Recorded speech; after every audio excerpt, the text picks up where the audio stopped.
Welcome to our premiere episode of Tea Time Talk Sew.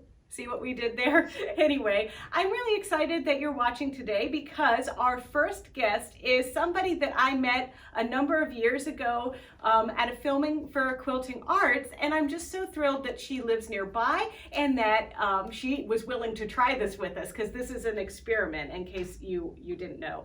So anyway, I'm Gayle Schliemann, and you're in BERNINA of Naperville, and joining us today is Catherine Redford. Hi Gayle, thanks for inviting me. I'm always up for an adventure. Excellent. Well, tell me, Catherine, now, I have to just show you. Catherine made this a number of years ago. It's stained, it's used. I had this in my BERNINA office, and she gave these out at the Quilting Arts tapings, and I loved her matchstick quilting.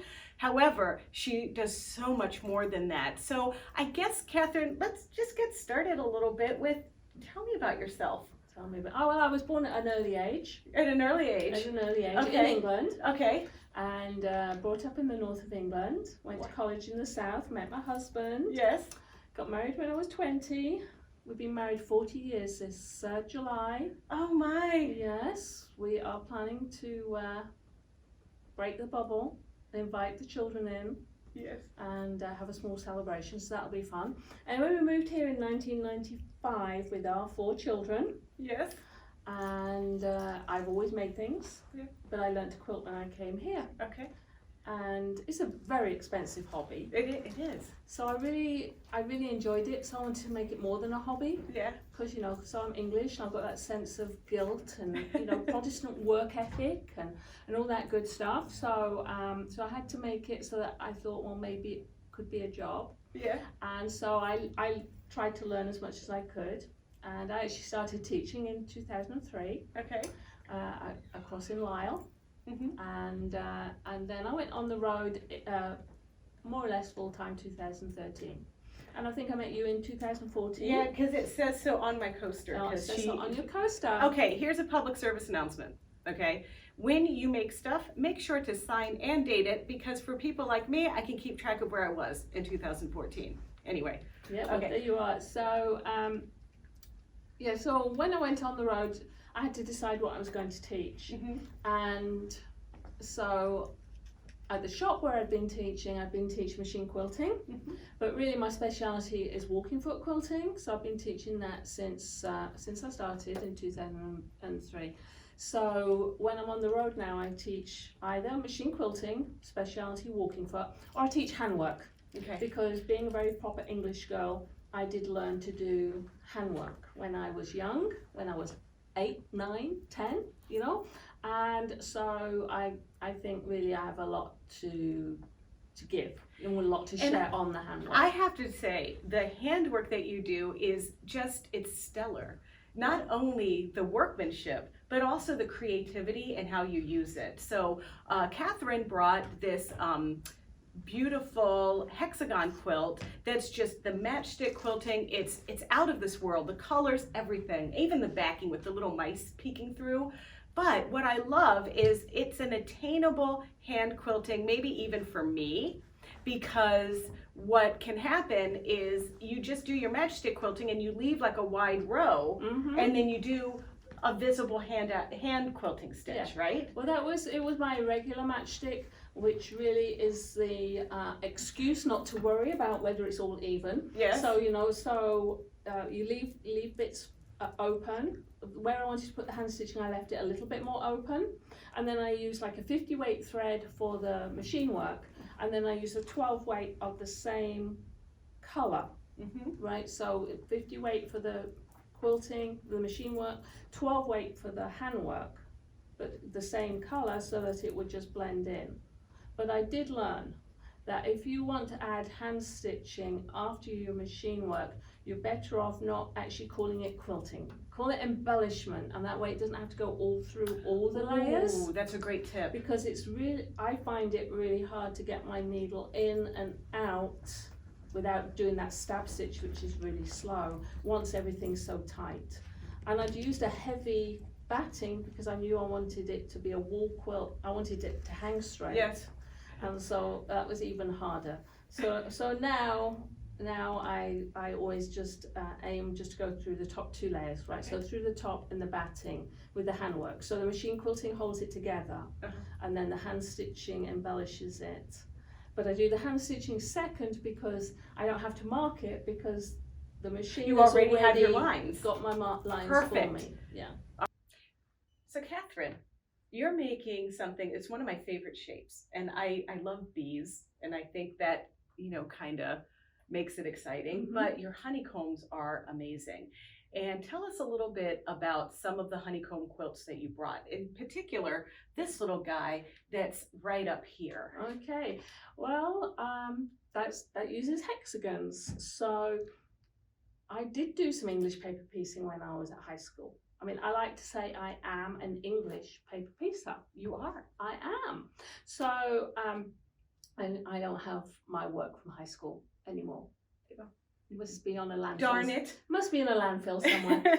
So, anyway, we started a modern quilt guild in Naperville back in 2012, and we had a challenge. And so for the challenge, we had to use grey, tangerine and aqua, which were really the in colours in 2012. And so I wasn't quite sure what tangerine was, so I used a couple of shades of orange, because I wasn't, I thought that way, we must be okay. And I was doing a demo in Lisle with, I was doing embroidery. My friend Yvette was actually doing the hexagons, and I thought, oh, I think I'd like to do some hexagons. So Yvette gave me some of her hexagon papers, and I went home and I made this little piece for our challenge. And then the Modern Quilt Guild announced they were going to have their first ever QuiltCon. Oh, I love it. So and they had a modern in miniature category, and I'm nothing if not competitive. So you had to join Flickr. So my friend Faith from Fresh Lemons, she helped me join Flickr, and we put the pictures online, and it got juried in, and I got the email, the one that starts, "You mustn't tell anybody. You will be," I'm not, well, just short of, you know, on pain of death. Anyway, so I'd won something, but I didn't know what. And I'd already booked to go to QuiltCon, but I wasn't going to be there in time for the prize giving because it was early in the morning.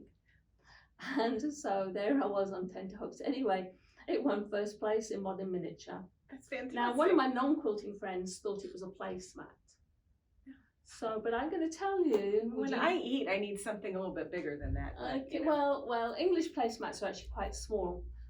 I think in England the tables are smaller, and really they're just big enough to put your plate on, and you put your silverware either side of the placemat.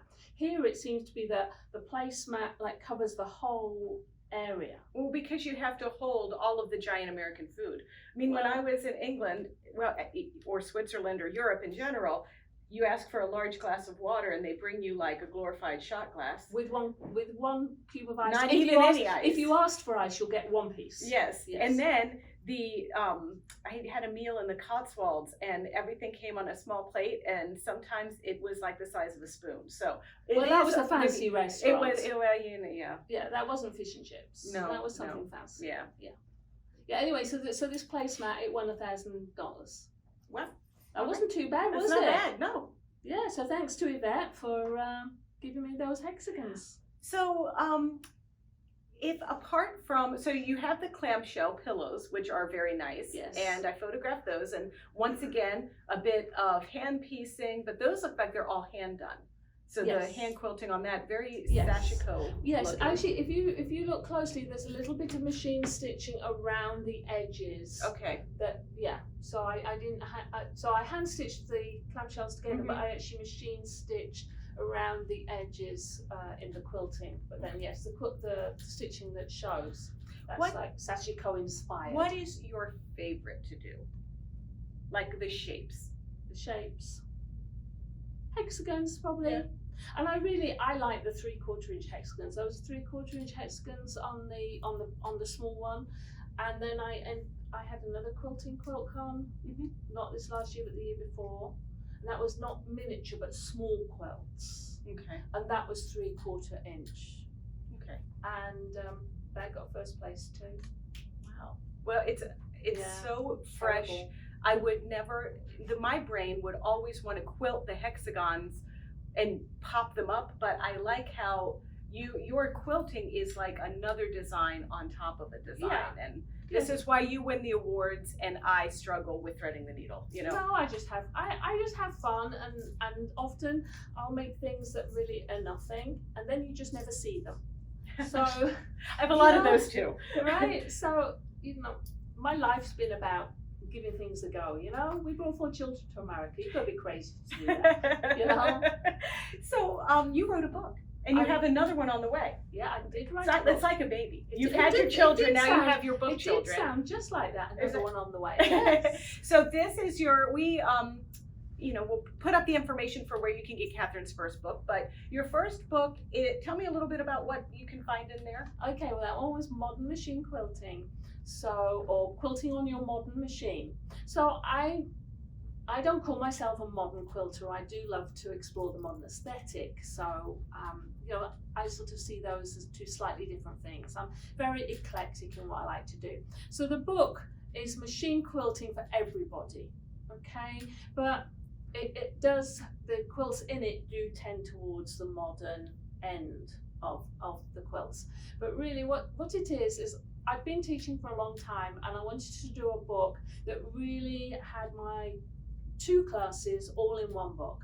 So it starts right at the beginning with choosing your fabric, choosing your thread, choosing your needles, batting, everything you need, even setting up your sewing room and what to look for in a sewing machine, right? So it goes right back to the beginning.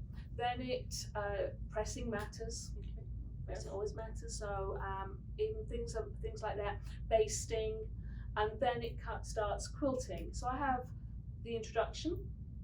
Then I have walking foot quilting. So I have tips and tricks, starting with straight lines, and then going through the different techniques that I'm known for. So after the straight lines, we will combine stitches, we'll change stitches, we'll do organic curves, we'll do square spirals, odd shapes with straight lines, and then a circular spiral. So that's my walking foot section. Then we move over to free motion quilting. So I don't see one type of quilting as better than the other. You do need to do more practice with your free motion quilting, if you want it to look good. It's like patting your belly and rubbing your head. Yes, I liken it to driving, so you have to listen, you have to use your feet, you have to use your hands, you have to use your eyes, and you have to be thinking. And you have to use your BERNINA. Oh, well, that makes all the difference. But I try not to be too snobby. Well, you are surrounded by the logo, so. Yes, well, Catherine has a collection, and. Yes, now, I'm an ambassador. Yes. Do you use a BERNINA stitch regulator? I don't. Yeah. But you see, I learnt to do free motion quilting before the regulator existed. And I learnt to drive a car stick shift, because that's what you do in England. But the darn thing is on the wrong side. Yeah, whatever. And I was banging my right hand into the passenger's door. But whatever, we manage. So so it's like driving stick shift as opposed to driving automatic. You just get the extra control. Mm-hmm. However, if you want to drive automatic, then that's great too. I think it takes. It gets where you're going. Well, the stitch regulator, the BERNINA stitch regulator, it takes about a month off of your learning curve. Oh, I'd say more than that. You think more than a month? I think more than that. Yeah, it really just shortens the learning curve. It removes so much of that hand-eye foot listening. It takes the urgency out. Yeah, because you can just relax and do it. You know who's the best at free motion quilting? People who have never sewed before. Oh, because they don't care. Yeah, they don't know how to move it through the machine. Yeah, they don't care. They don't worry about it. So if you're going to try sewing, my recommendation is that you just start with the quilting part. Yeah, well, personally, I think you definitely need to learn to piece and learn to quilt at the same time. I'm so glad that that was the way I was taught, because as your piecing gets better, then your quilting gets better, and so you're not left, you know when you make all those tops and you think, well, I'll wait until I'm good, right? I'll wait till I'm good enough. Well, I'm going to tell you that if you wait till you're good enough, you will not enjoy quilting those first quilt tops because you are too good for them. And right? yeah, you're like staring at it like these points don't match, Yeah, or what was I thinking with this fabric? So try and improve both at the same time, and then you'll be happy. But anyway, so the next part of the book is the free motion, and my biggest tip is, if you're not using the regulator, is to use your ears. Right, so the same as I'm going to tell you, for those of you that don't drive stick shift, when you drive stick shift, you use your ears because you listen to the engine, and when the engine's making this next noise, then you shift, right? So you're listening, so you want it to stay level. Well, it's the same when you're free motion quilting. You want to get that nice purr, because your Bernina should purr, right? And so I like it to purr at the same sound as when I'm doing the regular piecing, because then my hands know how fast it moves through. And then you've got that built-in muscle memory, and you just put it through at that level. So you've got your foot making your machine make the noise that you're used to hearing, and your hands know how fast to move. That's my best tip for free motion quilting. And I think this is why Catherine is an amazing teacher, and we cannot wait to have her here hands-on in a class in some kind of new normal that we have. So please stay tuned for that. And those of you that follow us on our YouTube channel, which is youtube.com/Bernina of Naperville, or on Facebook, same handle, or simply check us out and sign up for our e-news at berninaofnaperville.com.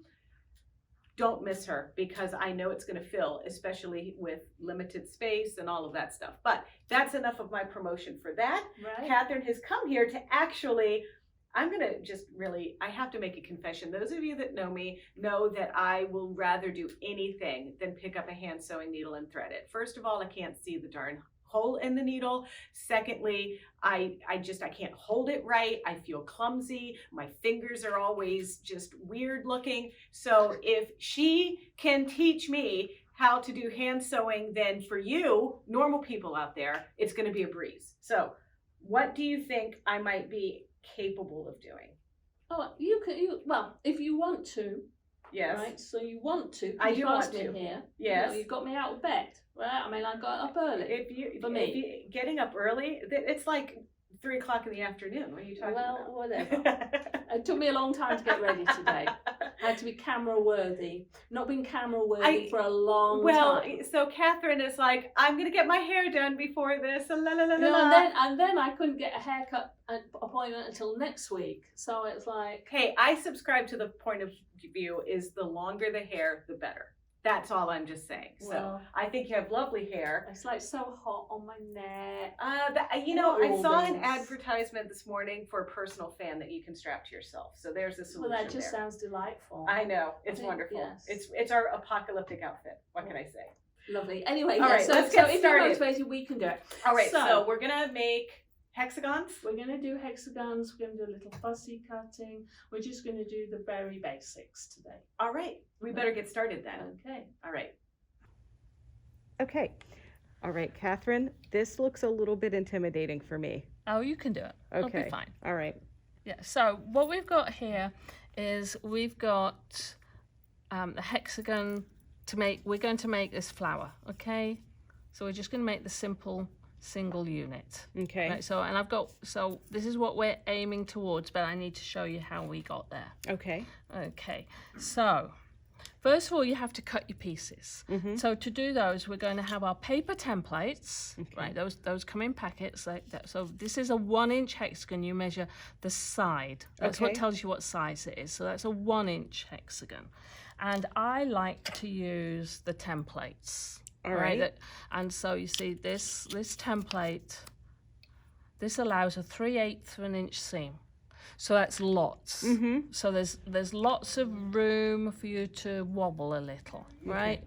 Okay. If you have the 1/4 inch seam allowance, you do have to be a little bit more careful, right? But we've got 3/8, so we're good. And then I have a question about this paper. So this comes pre-cut like These this. are So pre-cut. I don't have to sit there by the television No. and cut. See. Is there ever a situation where you could draw your own, or Well, would of you course never could do if that? you want to. But you wouldn't do it. No, you can find them in good shops like this, you know. Well, yeah, know. we do carry these. So anything that you see here, please, you know. Yeah. So anyway, so this is a 1-inch hexagon, and this is so they come in different size packets. If you really get into it, you know, you can get 1,200 at a time. Okay. Right. So you have to cut them out. Now, regularly, I know that the 1-inch hexagon cuts out really well from a 2.5-inch strip. So jelly rolls are amazing. Okay. Right. And we do have jelly rolls. Right. And I also want to make a point that I know we're making a flower, but I loved the Lake Tahoe ski vacation fabric. Yes. And now, so, have you ever been to Lake Tahoe then? No, my father did years ago, but I've heard many things about it. I know somebody who lives there. So I'm hoping one day that I will get to Lake Tahoe. I noticed that on the... I lived in Vermont for 15 years, didn't ski once. I've only skied once. Oh no, I don't want Colorado. to ski. Oh no? No, nothing that involves slipping and sliding. Okay. No way. I went down a water slide once. Anyway, so I got my 1-inch hexagon, and this is actually a 2.5-inch strip, right? So if I'm not worried about where it goes. If I'm not fussy cutting, then I would just take this, and then you're going to cut it, you know. Mm-hmm.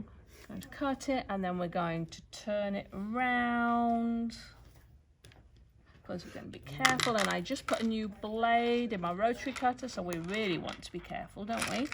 Because it makes a mess. If you bleed. I am a bit clumsy. I've had a rotary cutter accident before. Oh, well, I've had sewing machine needles, but not brush. Anyway, so that would be your piece. Now, if you want a fussy cut, because I know you told me before that you like those fussy cut things, right?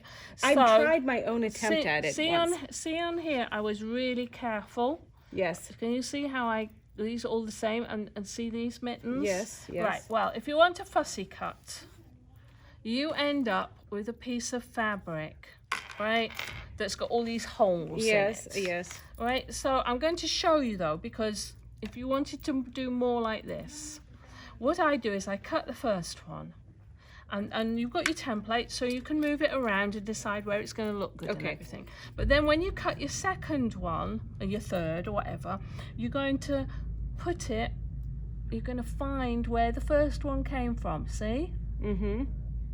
So if you've done the stack and whack, or the one block wonders, or all those things, we learnt to do this then, right? So you see how that fits there? Yeah, it's camouflaged. It's invisible. Yes, well, if that means it's in the right place. So then you can put your template on and cut it out. Right? But that's easy. That's right. So that's not too difficult, is it? No. So, but that's how you would do it. You need to cut one and then move it around so that they match. Because these are just little motifs, and we're just working with the 10-inch square. You know, we're not working with yardage where you put the pins through and all that stuff. These are just little. All right. So, but that's how you would do it if you want to fussy cut. So I have mine ready cut, and it needs to go in there. So it's going to go in there. So now I have my paper. Okay. Now, did you want to sew on as well, or are you just watching? I think it might be good to watch. You have better looking fingers than I do. Okay, well, I didn't think about that. Well, they're lovely. My fingers, I could put some cream on. I look like something that crawled out from under a rock when I show my fingers. Whatever. We're all too critical of ourselves, aren't we? Come on, we're surviving right now. We're doing okay. So now to begin with, I'm going to baste my fabric onto my square. Okay. And then we stitch them together. Right, so the first step is cutting, and then we're going to baste. Okay. Now, some people baste with glue sticks and all sorts of other stuff, and they fuse things on. Because that doesn't require a needle. Yes, but I actually really enjoy the hand sewing bit. All right. And I like, because it's very accurate and you get a good result. Now for this stage I'm going to use a bit stronger thread. So my basting thread is any thread that I'm not going to use for something else. Okay. Right? So I'm using some thread that I wouldn't normally sew with, and I'm going to use a little bit stronger needle. This happens to be I think it's a number 7 embroidery needle because I bought some packets of them by accident. So you just use any fat old needle. So I need to ask you a question about needles. So I have like a pack Well, of those are just this. delightful, aren't they? Yeah. Well, I mean, you don't like them, do you? No, not really. Okay, we're going to get rid of these. No, But they said that there's a number 7 in there. Oh, so right. That's... Well, there you are. Right. Okay. So you're just looking for a bit of a thicker needle because it's got to go through the Do you paper. have a brand that you like? Well, the good English needles are Like always John good. James, is yeah, that? they're always good. You Okay. know. Yeah, they're fine. All right. So- What about these? These are... Yeah. Yes. See, so they're Colonial brand. So John James, Colonial. What's the other one? There's another one as well. That, Okay. They're all actually the same Oh, family. yeah, look at this. It's in Warwickshire. Is that how you would say that? Warwickshire. Warwickshire. Warwickshire. Yeah. Warwickshire, yes. England. Yeah, Warwickshire. So that's Look, you can see... B80 is the zip code, the Okay. postal code. So that means it's somewhere near Birmingham. Oh, excellent. And you can Not see... Birmingham. Birmingham. Birmingham. Okay. Yeah. So also, I want you to look at this price. These I've had for at least 25 years. Yeah. So Go you. you can't get them for that price Yeah, anymore. but they're still not very expensive, actually. All right. Yeah. So anyway, so what I did was I threaded my big needle with some thick thread, and I just put a really big knot. Can you see that knot? Yes. A really big knot. Okay. Right. Now, do you know how to do a quilter's knot? I Let me show you. have shown it, but I call it something Right, else. okay, so what I do is I put the thread underneath, wrap Okay. it round now because I want a Yes. big knot, multiple of times, All push right. it through, right? And then you've got this big fat knot, right? You know what I call that? Snake sex. Okay. Because the two snakes meet in the woods, they wrestle fun up, in and this then shop. they lay an egg. Okay. That's how I do it. You spent a lot of time in the woods. I will. Okay. I was in Vermont for 15 years. Okay, we didn't get many snakes in England. Okay, right. So I've got my hexagon. Yes. Right, now I'm going to start on a side that's straight cut. Okay. Okay, that's bias cut, can you see? Mm-hmm. That's straight cut. I've found that if I start folding the straight cut, it doesn't move around so much. All right. So that's a tip. All right. That was worth paying me to come. I think that Yeah. it's a great one. I love it. Right, yeah, okay, so we're going to start there. Then we're going to move that one and fold that over. Now it's very important to see that nice tip there. Mm-hmm. That's what we're looking for. Okay. That's why we hand baste, Okay. because we want those corners nice and sharp. Okay. And my thread's falling off my needle. But you're going straight through that paper. And I went all the way through, so I had my knot on the front, on the fabric. I have another question. So there's a big, people are discovering that they actually have to change their sewing machine needle, Oh yeah, every 6 hours. Yeah, and Yeah. so how often do you change your hand quilt or hand sewing needle? Your hand sewing needles do get blunt. It depends what you're sewing with. Yeah. And when you notice that it's taking more effort to push it through, then I would change your needle. Okay. Yeah. Because we know where to get more. Well, exactly. Yeah. Okay, so see, what I did was I stitched over the fold, I went underneath and I stitched round. And so you're not taking really small stitches Nope. there. Just Because one it's on basting. each corner. Yeah. Okay. One in each corner.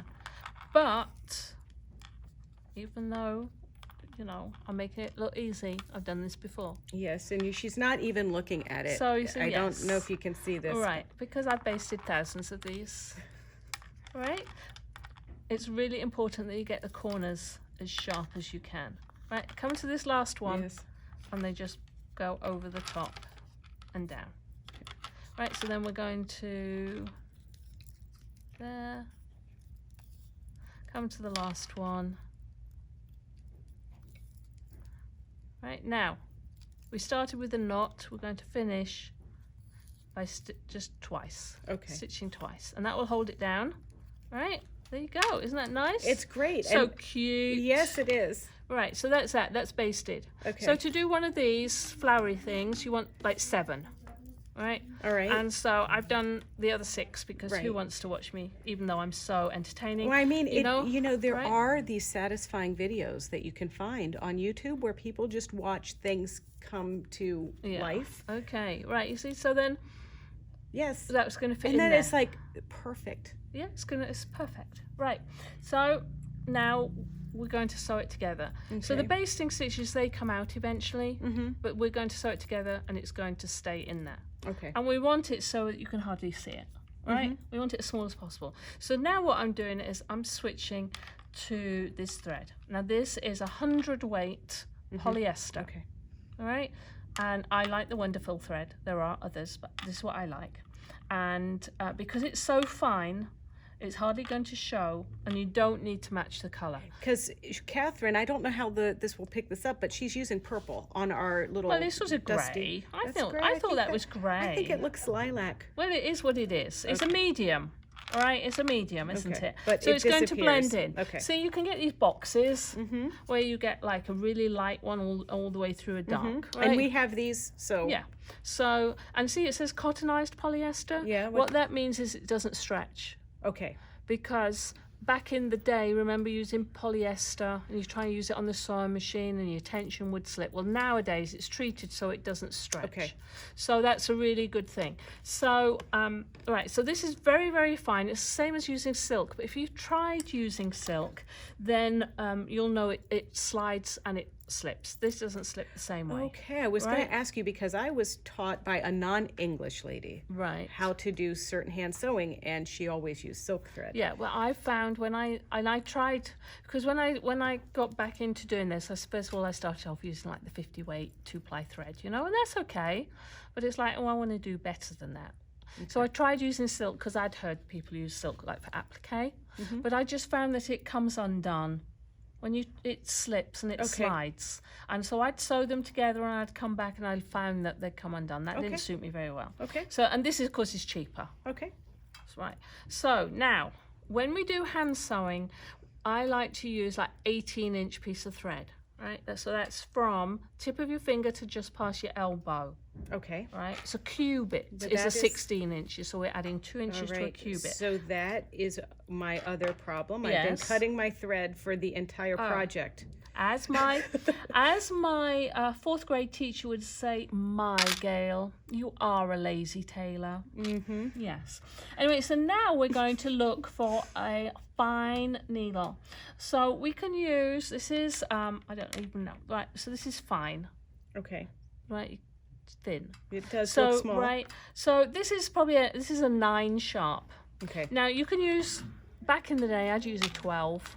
Okay. All right, but then I was 10, and my fingers were littler, but and my eyes were better. But that's the higher just so everyone knows, is the higher the number, the smaller the needle, or finer. Yeah. So I would say go with a 9 if you can manage a 10, and if you're one of those people that uses 12s, go for it, people. You know, right? So I'm going to thread this, and I go to my optician regularly. That's a good. So. That was one go, one try. That really helps. So practice and good glasses at my age help. Now, if you can't cope, you can get this one. They don't all come with my name on them. Oh damn! Right, but you should autograph mine. But you see, the clover, whatever. The needle goes in there and you thread it. But I'm actually better off using my fingers. I thought that we were going to use this to count the people coming in here to watch you do this demonstration. Whatever. We could do that too. Okay. Right. Okay. So now I've got this. Now see how that slides around. Yes. Right. That's really annoying. Oh. Right, because you got to. It's really annoying. And so, and if it comes unthreaded, and then you're going to get even more cross, aren't you? Because you don't like threading them. No. Right? So what we're going to do is we're going to tie the thread to our needle. Oh my God, this is not in anything I've ever seen in any book. So all I've done is 2 little overhand knots. All right. Right? It's tied on. It's not gone anywhere. Is this where we get the expression to tie one on? I don't know. I don't know. I'm sorry, I haven't had enough tea yet, everybody. Yeah, okay, so now we don't lose it. So I know that I'm going to sew this on here, and I'm going to start here. Now I'm just going to go around. Okay. Now when I sewed these on, what I actually do most of the time is I'll sew them all on to the middle one, and then I go back and I sew those. Do you carry your thread, or do you break the thread? I'm going to show you. Oh, okay. Sorry. Because that's a very good question. All right, so this one needs to go there, so it's going to go onto there. Now, If you struggle to hold those together, I do know that some people like to use like these little mini wonder clips, right? Our camera lady really likes those. Right, so some people like those. I sort of find they get in the way a bit, but they're certainly useful for transporting things around if you have everything ready and you don't want to lose it. Okay, so we're going to start, and what we want to do is we want to start here. Now, what I do is I don't start right at the edge. I start about 1/4 of an inch, 1/8 of an inch in from there. I've got that knot. Now, I know that it's very easy to pull that knot through because it's such fine thread, so I'm careful. Now I'm going to take some little stitches back towards the point. So it's almost like I'm back stitching. So I'm going back towards the point because I don't want this to fall to pieces. Because this is handwork, it's not going to be finished in a day. It might not be finished in a week. I don't want it to fall to pieces when I come back to it. Okay, right, so I have done like 4 stitches back towards the point, an extra one at the point, and now I stitch forward. Okay, and how far apart are you making those That's a good stitches? question. This is 1 inch, and I find that I get somewhere around 16 stitches on that inch. Okay, I like them close together. Now, because I've got the papers in there and I did them tight, the paper stops you taking too big a bite of the fabric. You just want to take a little tiny bite from both sides and you're stitching over it. And because I tied it onto the needle, I can relax about what's happening at that end, because otherwise you'll find that with this fine thread that, you know, because I don't like going too slow, that it'll come unthreaded. Well, I don't have to even think about that. So that's good. And do you recommend anyone that's really getting a beginner at this to use that tape that has the little lines on it to keep? Okay. Well, you know, it will just get in the way. Our viewers will ask, Catherine. Will they? Well, that's a good question. If you want to support your local quilt store, go and buy some of that tape. Tiger tape? Is Tiger that what tape, it's called? yeah. Yeah, but if I'll tell you, it falls off. Okay. Right. Okay, so I've got to the corner. Now, I do like to take an extra stitch at the corner because I like everything so that it won't fall to pieces, right? I've said that several times. Now, we have to do the next seam. So you see, we just fold it over. Don't worry about folding the papers. It'll fold, right? So then we just keep going. So if we are... So at these intersections, on when you pivot, you're going to do some extra stitching there? Just extra close together, just to make sure that everything is tight. Now, I mean, some people, they glue based, so they glue everything to their papers, you know, and then they take them to the machine and they just use a very, very tiny zigzag. I have that. But you know, I then tried it. But it's not handwork then. Well, I know it's not, but it You got can't done fast. Yeah. So this Amy made this, our camera lady. Yeah. And so it's not tight though. No, it isn't. No, we used a rampart stitch, but she was learning, but it was under my guidance, and I Right. apologize in advance I'm sorry, Amy. Yeah. No, I would. I led you in the wrong direction there. So did you keep the papers in when you We were were doing afraid that? to take them out because she cut it within 3 threads of the life of the fabric. Okay, So right. permanent paper piece. Oh, right. So the ones that you fuse. They didn't fuse. Oh no, you can get some. And you know, here's another thing we did. We did butcher paper instead of English paper piece. Seriously. Well, Well, why not? we were camping. Why Catherine. not? Why not? It's fine. Well, you weren't camping with your sewing machine. Well, no, we were experimenting. You were experimenting. Okay. Right. Okay. So I've done those, and then we're just going to come over here. Right. So we do this one. So we'll do this one. I want to show you how I finish and what I would do if I had to jump. Right. Well, who did that one? This was another person that did this. That was a bit more persnickety. Yeah. You see, Yeah, that looks good. Nice. Yeah. Looks very nice. and it's fussy cut. Yes, yeah. Yeah. Yeah, I mean, your hand stitching isn't going to be invisible. I mean, you know, when you use the machine, even if you're using a beautiful Bernina and the tension's all straight and everything, you can actually see the stitches, you know, on the Yes. seams, you know. That's the nature of what you're doing. Okay. I mean, I'm really inspired. I think that this would be a really nice, relaxing thing for me personally to do, because I can't just sit and watch television. I have to have something to do. Yeah. And I used to knit, and this might be a nice replacement. Well, I just finished my knitting project, and so last night we were watching, oh, I know, Mission Impossible something or other. Okay. I don't know.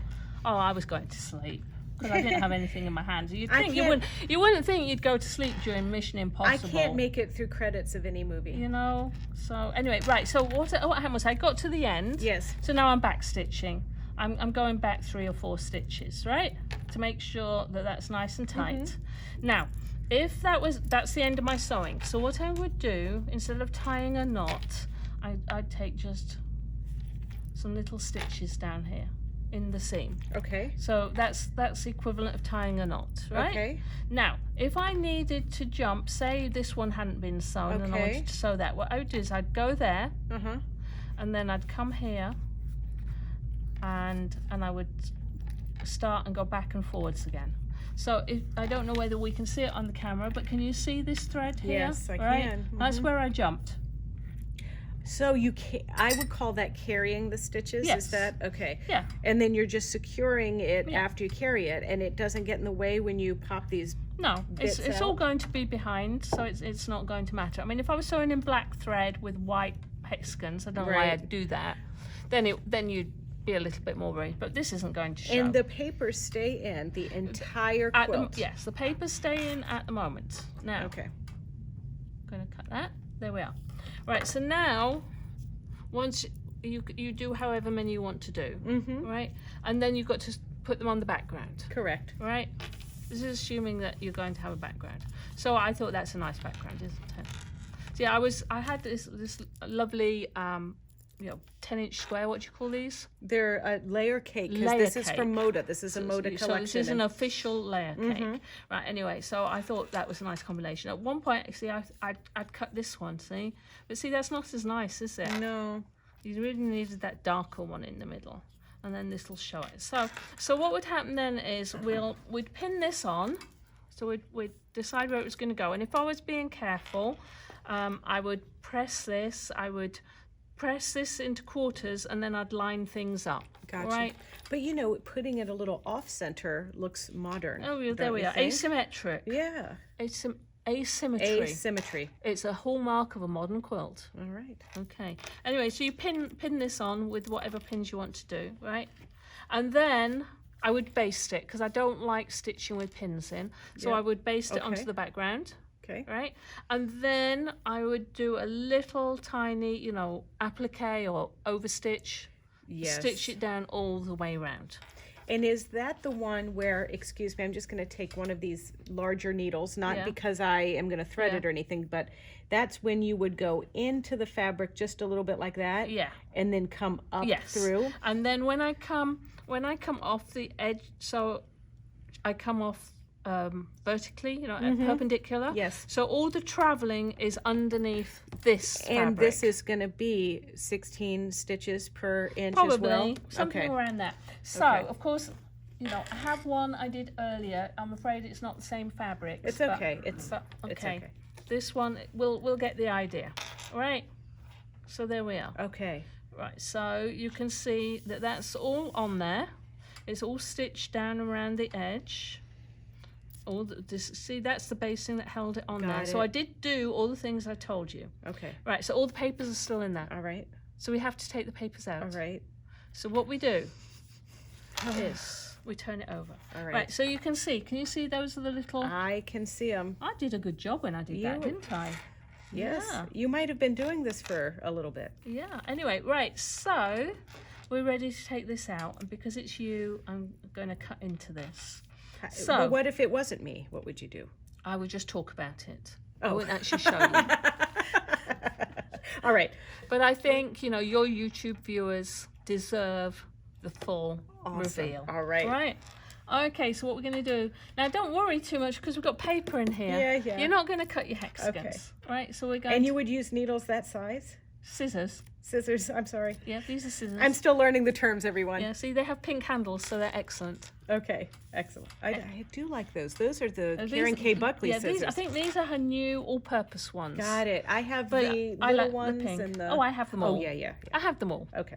You know, I'm professional. Yes. I'm allowed to have them all, aren't Well, I? that's okay. I met her at a BERNINA retreat, ambassadors retreat. That's right, and she gave us all That's a right. pair That's of scissors. right. And I am using them. I might be on my second pair because honestly. Yeah. Well, you just have to be with these little ones. You do have to be careful. If you cut through too thick, then you will spoil But the you hinge. know the best thing about these now. This is for me, the machinist, whatever. You get right in. With the embroidery stuff. yeah. Well, and you when don't you need tweezers to pull well, them up because they're serrated. hand embroidery as well. They're Okay. good if you need All to cut close. Right. So what we're doing? Can you see what I'm doing? Right. I need to concentrate for a minute. Sorry. That's okay. Work and talk. Work and talk. So okay. So we're going to cut here. I mean, I could have pulled the basting out first. I guess that might have been easier, mightn't it? If I pull that, there we are, right. And then we can get in here. And I'm just aiming to, like, you know, make it neat and tidy. Now, whenever I say, you know, I like things neat and tidy and my husband's around, he laughs. Because there's only the two of us in the house. My stuff is everywhere. Because I have not been anywhere since March 14th. Well, welcome to the new world that we're all in, March Catherine. Thank you for 14th. coming out. March 14th. I have $2,500 of Southwest Airline credits because that's how many flights I had booked. I mean, they're valid through 2022, Right. and so it's not an issue. You know, Southwest is great. You know, but that's I don't even have a hotel booking on my Hilton app at the moment. But you know what? They're all going to extend the gold status and stuff. Oh, I know. This, yes. Oh, I know. I relaxed once I realised I'll be diamond next year anyway. It's okay. I'll be A-list. I'll be diamond. They're even giving me an extra 6 months on my companion pass. Ooh. Where are we going? Well, Steve's my companion. Oh, darn it. Yeah, so I'm just planning as soon as we can go somewhere. Yeah. We're going anywhere. Awesome. Right? Yeah, so it's all good. It's all good. We've been staying safe at home, and you know, how can you complain? You know, we have it so good, don't we? You know, so really. My house has never been cleaner, and I've never been better fed. Oh, my house is disgusting. Oh. My house is because I don't clean it. I pay people to clean it, but I feel guilty getting them in to come to my house and I clean mopped it. my own floors last Sunday. Oh, well, I did look at my kitchen floor and think I really need to remind Steve that needs doing. Right, so, you can't pull the papers out unless you've pulled the basting out. Okay. So, see, this, let me show you. Right. See, so basting comes out really easily. I've got all different bastings in here. There we are. Right, that's all the basting from that square. Okay. Right, so it's just gonna pop out. See? And this is so much better than gluing because you have to get it wet, then you have to dry it. With some of the glue, I mean, I just don't like glue. No. If I use glue, I get it on my fingers. I know, I don't like get it. it on the front. I get it everywhere. It accentuates my ugly fingers. Yeah. They do have some special glue apparently that it's easy. I don't know. Right? Okay. So so they just pop out and there you are, and you take them all out. Now some people are really frugal, and these can be reused. There's no reason why they can't be reused. Oh, okay. I mean, I like that personally, but I like. As a shopkeeper, you may never reuse them. It's bad. Yeah. You're special. You deserve to use the pristine new ones, okay? But no, absolutely. You could pop these in a bag and reuse them as often as you want. So that would be. So there you go. That's all there is to it. So. One last question about taking out the papers is when you do a big quilt or even one like the pastel one I like so much. Right. We'll show a picture of that. But do you do the whole thing, then pop your papers out? Or do you do a few as you go along? With the pastel one, it's actually like a long piece. Yes. So there wasn't a lot of stuff where it was all surrounding it. Yeah. So, so for that one, I left them in. Okay. Now, for the one, the QuiltCon one that is really a slab of hexagons. Yes. Right? So what I did for that one was I had lots of those little the little tiny charm packs, the mini charm packs, you know, that I'd been given at shows and things, right? So I just basted all those up and I put them in a brown paper bag and I pulled them out and I sewed whatever came together. Okay. And so I just was making a big slab. Okay. And with those, you can pull them out as long as they're surrounded. So it's when it gets just that it's easier to not have them in. Because you might need to manipulate to sew others together. Yeah, so it's not quite so stiff. But you need to, so with this, I could have taken the middle one out because it was surrounded on all sides. Got it, okay. You know, so you just do what works for you. Okay. And, you know, and I like to applique them on the background. Okay. Some people, you know, they do the huge quilts and then they do the fancy edgings and things. Okay. But I just don't like making things that big, so I just and never then done that. sometimes when I've seen like a traditional grandmother's flower garden, when they put them together, there's a little diamond piece that goes in there to join them. You can do all sorts of things. Okay.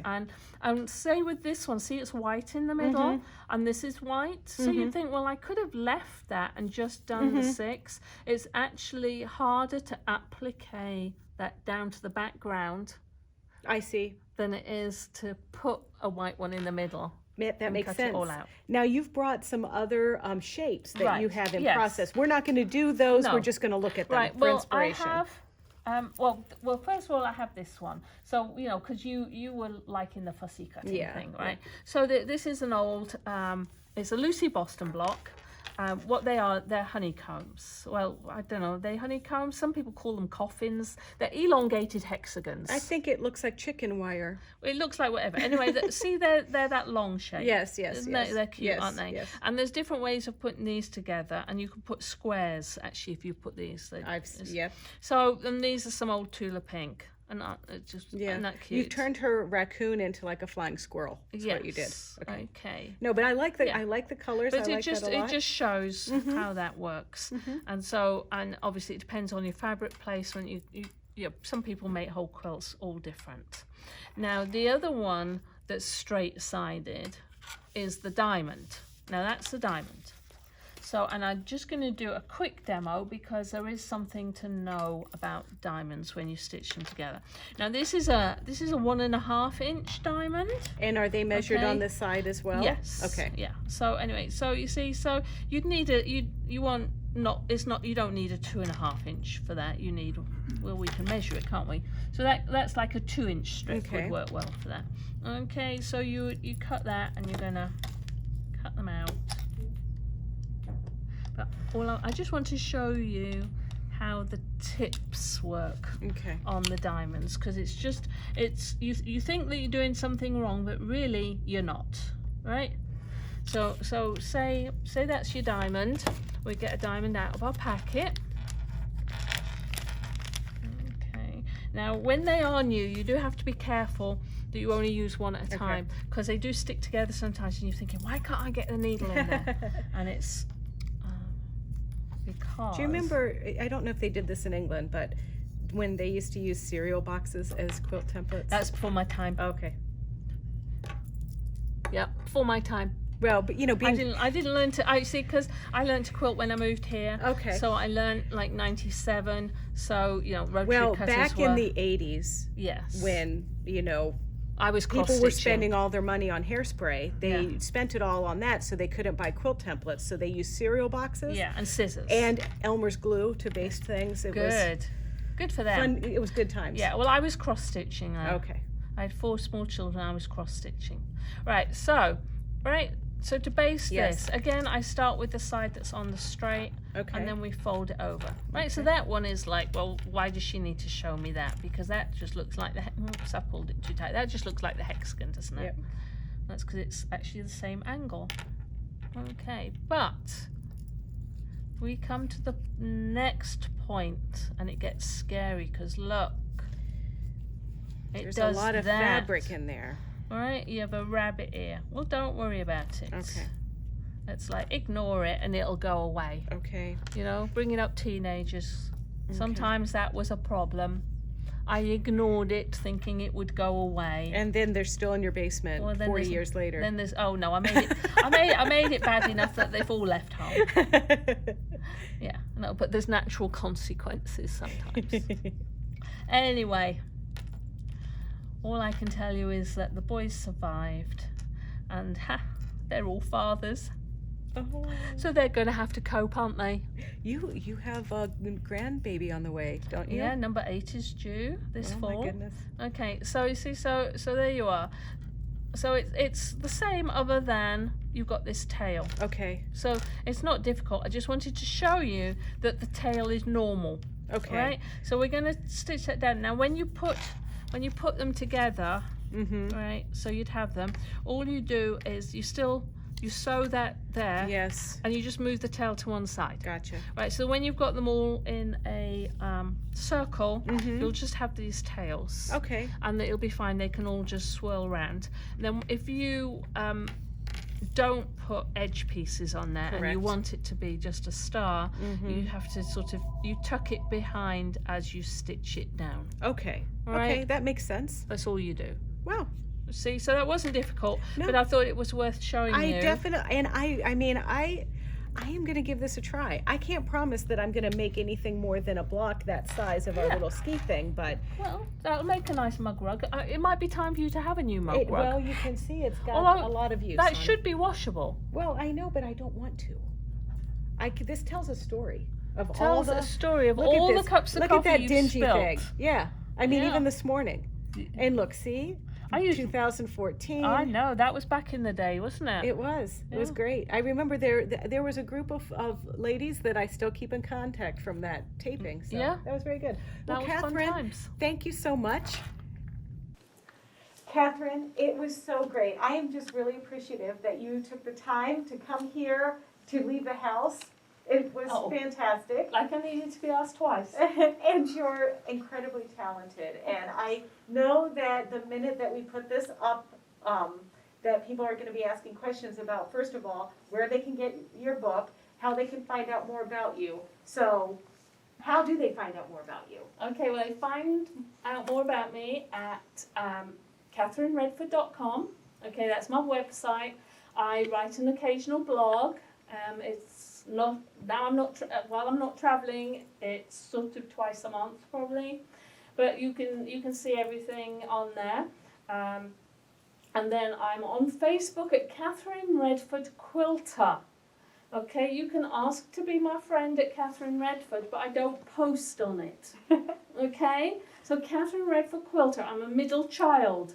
I love to be liked, right? So you like. You know, it's one of those pages that you like. Yes. And then if you really like me, you can follow me. And then you get the updates. And then I'm on Instagram at Catherine Redford. Keep it easy, right? So when I post on Instagram, I nearly always link that to my Facebook page, right? To Catherine Redford Quilter. So there's more pictures come up of what I'm working on.